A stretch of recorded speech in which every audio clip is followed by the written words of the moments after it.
Eric Clapton once showed up drunk to George Harrison's house, silently handed him a guitar and amp, and the two had a musical duel for 2 hours. The prize was George's wife, Pattie Boyd. Chrysler offered Bruce Springsteen $12 million to use Born in the USA in an ad campaign.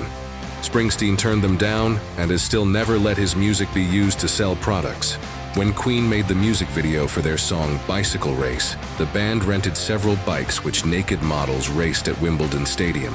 When the renting company found out how the bikes were used, it forced the band to purchase all the seats. Benji Madden, guitarist of Good Charlotte and husband to Cameron Diaz, has a tattoo on his butt cheeks, which, when spread, reveals an image of Jesus Christ blowing bubbles. Slash, guitarist from Guns N' Roses, once claimed to have drunk half a gallon of vodka every day for 10 years. The main instrumental sample in Tupac's California Love is from a Joe Cocker song called Woman to Woman. The song also samples West Coast Pop Lock by Ronnie Hudson and, of course, Dance Floor by Zapp. John Bonham's iconic drum sound on the Led Zeppelin version of When the Levee Breaks was achieved by placing his drums in the stairwell of Headley Grange, a Victorian house in Hampshire, England. The echo created a massive thundering sound. Kenny Rogers was once singing at a private event of a hedge fund manager and asked to repeat The Gamblers over and over, being offered additional pay per song. After a dozen times and having earned $4 million, he refused to sing. American singer-songwriter Nancy Sinatra, daughter of Frank Sinatra, posed nude for Playboy in 1995 at the age of 54. Ariana Grande had the words Ismael Charcoal Grill tattooed on her hand in Japanese instead of her song Seven Rings due to missing characters. The song Gasolina by Daddy Yankee was selected by the Library of Congress for preservation in the United States National Recording Registry as being culturally, historically, or aesthetically significant. The most sampled song in the world is the 1969 song Amen Brother by the Winstons. A 7-second drum break known as the Amen Break has been used in thousands of songs, including songs by The Prodigy, Pendulum, NWA, and Slipknot. In 1965, the FBI began an investigation to determine whether the lyrics of the popular song Louie Louie were obscene. After 31 months of research, they concluded that the lyrics could not be considered obscene because nobody could understand them. Classical music and metal fans have the most similar personalities. Based on a study of 36,000 people in more than 60 countries, both have the same basic motivation: to hear something dramatic and theatrical, a shared love of the grandiose. During a rap beef, Jay-Z wrote a diss song against Nas, describing him having an affair with Nas' girlfriend. Jay-Z's mom was disgusted with her son's behavior and made him apologize to Nas and his family. The Crosby, Stills, and Nash song, Just a Song Before I Go, was written on a dare by their limo driver that they couldn't write a song before getting to the airport. It went on to become one of their biggest hits. The first streaming music service started in 1897.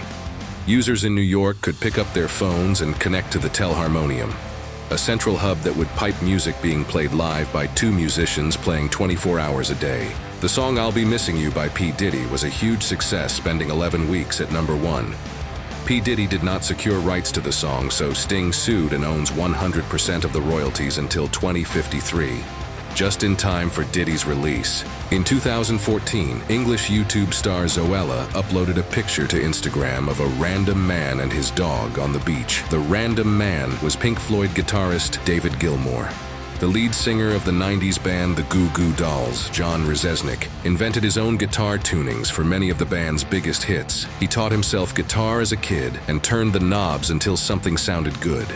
Macho Man Randy Savage released a full-length rap album in 2005, and the title track Be a Man is a diss track towards Hulk Hogan. The Elton John song called The Bit Back has backing vocals by Dusty Springfield, and John Lennon did hand clapping and played tambourine. The line, "Haven't you people ever heard of closing the goddamn door? In Panic at the Discos, I write sins not tragedies," came from the lead singer Brendan Urie's dad after he walked in on his son having In 1986, while being filmed for the Bangles music video, Walk Like an Egyptian, Susanna Hoffs moved her eyes from side to side to look at certain members in the crowd to counter stage fright, and had no idea that a close-up of her doing so would become a focal point and iconic moment in the video. The music of Nine Inch Nails has reportedly been used by the US military as music torture to break down the resolve of detainees. When filming the music video for Beat It, Michael Jackson worked with the LAPD to recruit members of the Blood Bloods and Crips for the video to help foster peace between the two gangs. Avril Lavigne's Girlfriend was the first YouTube music video to reach 100 million views, doing so back in 2008. In 2005, Sony used music CDs to illegally install a rootkit virus on 22 million computers, and when caught, they released an uninstaller that failed to remove the rootkit, installed further programs, and illegally collected user information. Members of Right Said Fred are credited as songwriters of Taylor Swift's Look What You Made Me Do for its interpolation of the melody from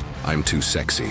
Following Michael Jackson's death, his sister discovered 2 hard disks at her brother's home that contained more than 100 unreleased songs, many of which were unregistered. In 2010, Sony signed a deal with Jackson's estate to release 10 posthumous albums, but only 3 were ever released.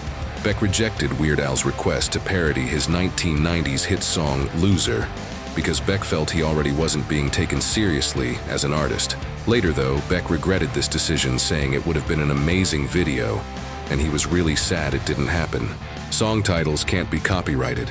You can legally title a song Bohemian Rhapsody, Stairway to Heaven, Smells Like Teen Spirit, or any other already used song title. George Michael worked on his song Careless Whisper for 2.5 years before finally releasing it. He went through 8 saxophonists before finally settling on Steve Gregory, who was able to play the riff exactly as Michael heard it in his head. The song topped charts in 10 countries. Just 2 of Dolly Parton's songs, Jolene and 9 to 5, gross about $6 million to $8 million per year in royalties. In 2002, Chumbawamba accepted $100,000 from General Motors for the rights to use one of their songs in a Pontiac commercial. The band then donated it to a corporate watchdog group that used the money to launch an information campaign against GM. Dictator Muammar Gaddafi had a strange obsession with U.S. Secretary of State Condoleezza Rice. He had Libya's most famous composer write her a song called Black Flower in the White House. A photo album full of pictures of her was also found next to his bed by opposition fighters. In 2019, Snoop Dogg hired a professional blunt roller called Renegade Piranha, paying her $50,000 a year, plus some additional benefits, including smoking with him, free trips, and various freebies. She revealed that Snoop smokes about half a pound of marijuana a day, the equivalent of up to 150 joints. Piranha also works as a blunt roller for other clients and has rolled about 450,000 joints since becoming a professional roller in 2016. In 1969, the Dade County Sheriff's Office issued an arrest warrant for Jim Morrison, lead singer for The Doors. Morrison thought it was a practical joke, but later learned they added an additional charge for simulated oral copulation on guitarist Robbie Krieger during the concert. The American version of the music video for Soul Asylum's Runaway Train features 36 images of missing children. The music video helped resolve 26 of those cases.